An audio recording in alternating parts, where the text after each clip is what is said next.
বাসা কোনো দিন অপরিষ্কার থাকলে আমি কিন্তু দেখাই না, ঠিক আছে? আজকে দেখেন আমার পুরা বাসাটা মানে কি যে অপরিষ্কার।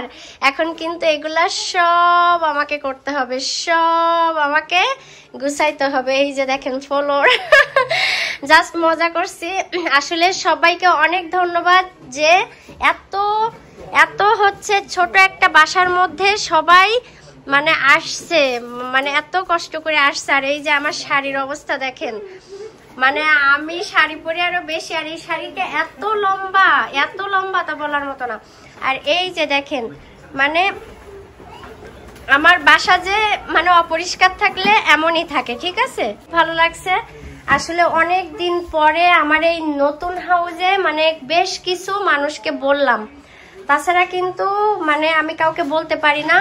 তবে আল্লাহর কাছে মানে শুকরিয়া যে নিচের থেকে কমপ্লেন আসেনি, নিচের থেকে কমপ্লেন আসার ভয় করছিলাম। এই যে তো আজকে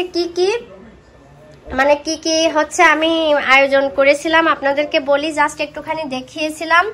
গরুর মাংসের বিরিয়ানি করেছিলাম, চিংড়ি মাছ ভুনা করেছিলাম, এখানে সালাদ ছিল, এখানে টুনা ফিশের টিকিয়া ছিল, এটা হচ্ছে ডিম সিদ্ধ, আর এখানে স্ন্যাক্স হিসাবে দিয়েছিলাম হচ্ছে স্প্রিং রোল, চিকেন নাগেট, চিংড়ি মাছের ফ্রাই, আর হচ্ছে মিষ্টিভাবে এই যে পুডিং দিয়েছে।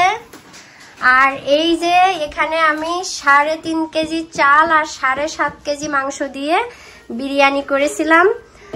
আর হচ্ছে এইখানে হচ্ছে ছোলা, এই যে মানে নাস্তা হিসাবে ছোলা করেছিলাম। আর বিশাল বড় একটা কেক ছিল, তো কেক আসলে একটু নষ্ট হয়েছে কারণ আমি কাটছিলাম, আমি অনেক বড় বড় করে হচ্ছে মানে কেটে কেটে সবাইকে দিছি। তো সবাই টুকটাক কম বেশি একটু অর্ধেক করে খেয়েছে, তো এই জন্য মানে কেউ আর এই কেক খেতে পারিনি লাস্টে, ঠিক আছে? তো এই যে কেক একটু নষ্ট হলো, তো করার কিছু নাই, একটু বাসায় এই যে দেখেন একটু ঘরের অবস্থা দেখেন। আমার বড় ভাই এসে আমাকে বকা শুরু করছে,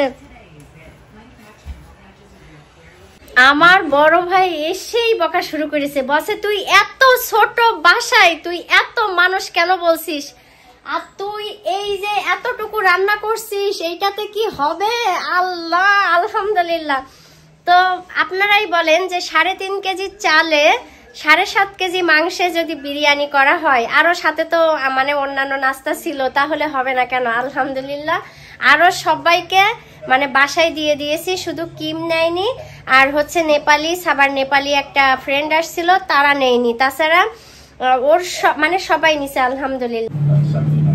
এই যে আমার খুবই প্রিয় একটা ঘর, ঠিক আছে? আগের ঘরটার থেকে এই ঘরটা আমার বেশি প্রিয়। তো আল্লাহ হাফেজ সবাইকে।